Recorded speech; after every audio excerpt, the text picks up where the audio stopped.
Hey everyone, in this video I'll show you how I made this stylized fire hydrant from scratch, starting with modeling in Blender all the way to the final texture result in Substance Painter. I'll break down each part of the process step by step and share some tips along the way. Let's get into it. This video has a full-length version available for members only, with no speed up and no audio. If you like to watch the entire process in real time, you can join the channel. To start, I created a simple armature around 175 cm tall to serve as a human height reference, along with the basic cylinder roughly matching the height of a typical fire hydrant. This helps to ensure I'm working with solid proportions from the beginning. I also gathered some references from Pinterest to have a visual guide while working. This step is really important, especially if you are not working from a concept art, because it helps to avoid proportion issues and design inconsistencies later on. That said, since this model isn't meant to be realistic, we still have full control over the artistic decisions. We can always push or simplify details to fit the stylized look we are going for.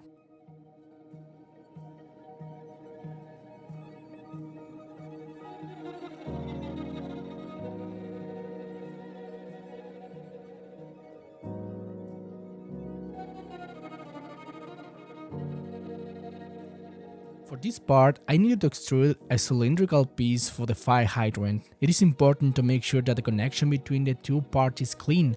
In my case, I used a cylinder with the same number of vertices as the area I was attaching it to. That way, both pieces match perfectly and can be joined without geometry issues. I positioned the cylinder where it needed to go, then used Ctrl numpad plus to join the geometry. After that, I cleaned things up manually to make sure the edge flow was solid and everything merged smoothly.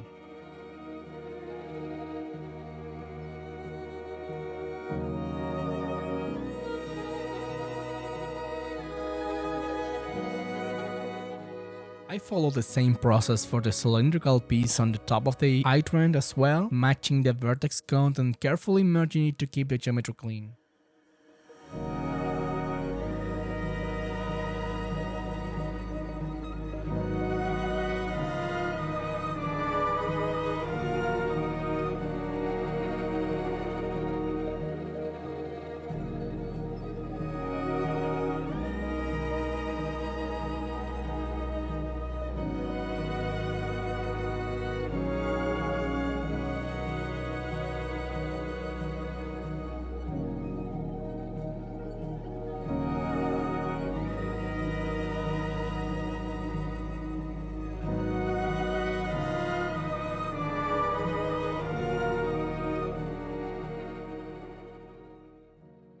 For this part, I created a bolt on one side of the top ring and set its pivot point to the center. This allowed me to use an array modifier with an empty as the object offset, so I could duplicate the bolt around the ring evenly. It is a great way to save time and avoid having to place or edit each bolt manually, and plus it makes UV unwrapping easier later, since we only have to edit one instance of the bolt.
To create a chain, I just use a plane. It is important to know that chains usually use a lot of geometry, so we should use them carefully. Since this is a stylized model, we can make the chain bigger and a bit exaggerated. That helps give it a cartoon look and also avoid having to use many small chains like we would in a realistic model.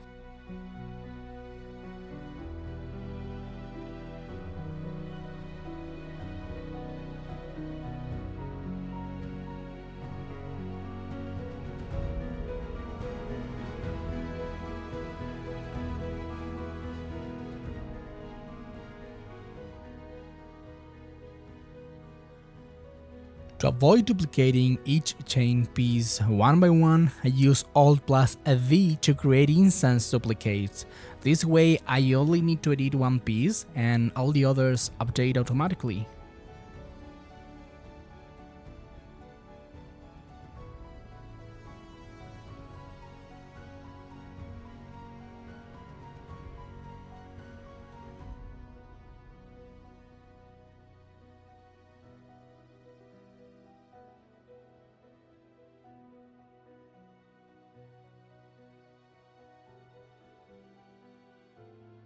Next, I created a folder for the low poly version of the model. This is the one we are going to use for the final asset. The idea is to project all the details from the high poly modeling to this simplified mesh, and to do that I just rename each object in the high poly folder with a suffix _high, then duplicated them into a new folder and renamed those with an _low suffix. It is really important that the names match exactly between both versions, just changing the suffix. Otherwise, the bake won't work properly. If you want to learn more about this workflow, I have a full video called Master Baking Blender to Substance Painter.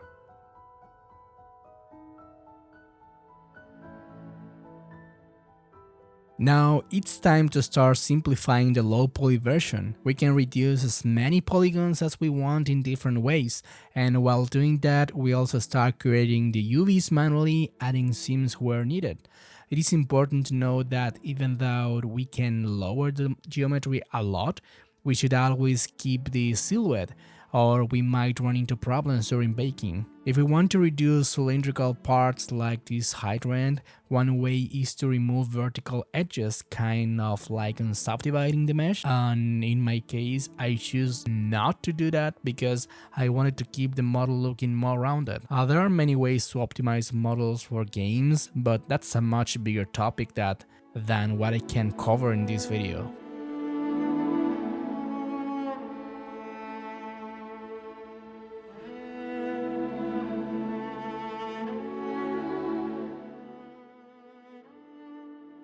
To finish up in Blender, I painted my high poly model using Vertex paint, coloring each piece with a different color from my free color palette, link in the description below.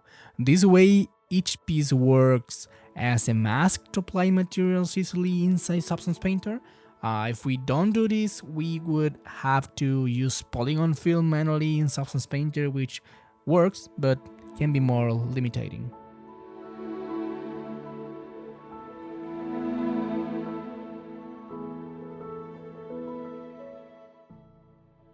Once inside in Substance Painter, the first step is to do the bake. In the bake panel, we need to select our high poly model so all the details can be projected onto the low poly mesh.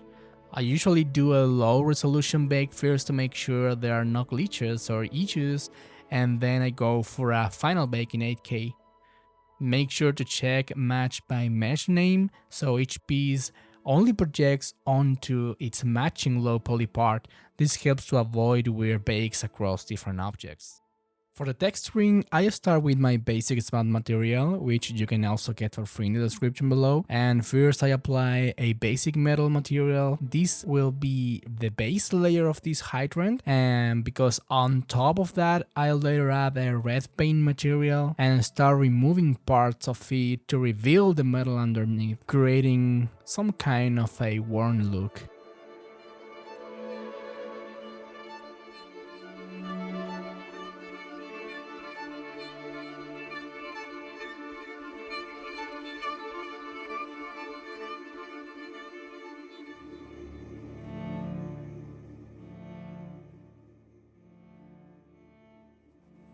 You can paint this word and tear by hand, like I do, or use different generators and masks to do it procedurally. Personally, I prefer to add the details manually so I have more control over how everything looks, especially for stylized models.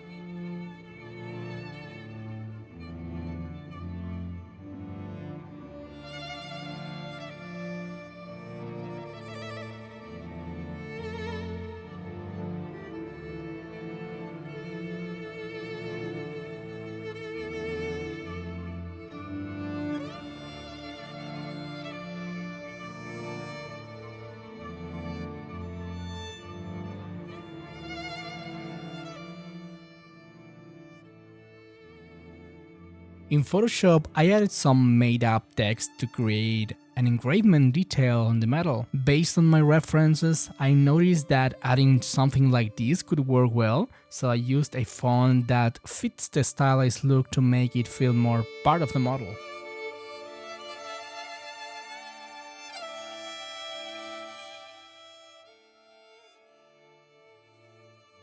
Finally, I exported the textures back to Blender using my custom export preset. I usually export everything in 4K to get the best resolution possible. I mean, you can use 8K, but I prefer to use 4K. And if it needed later, I can always compress or downscale the textures to reduce file size.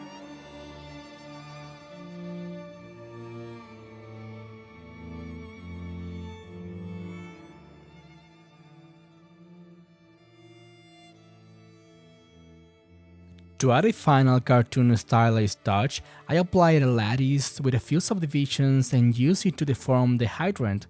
This lets me give the model the shape and the style I want.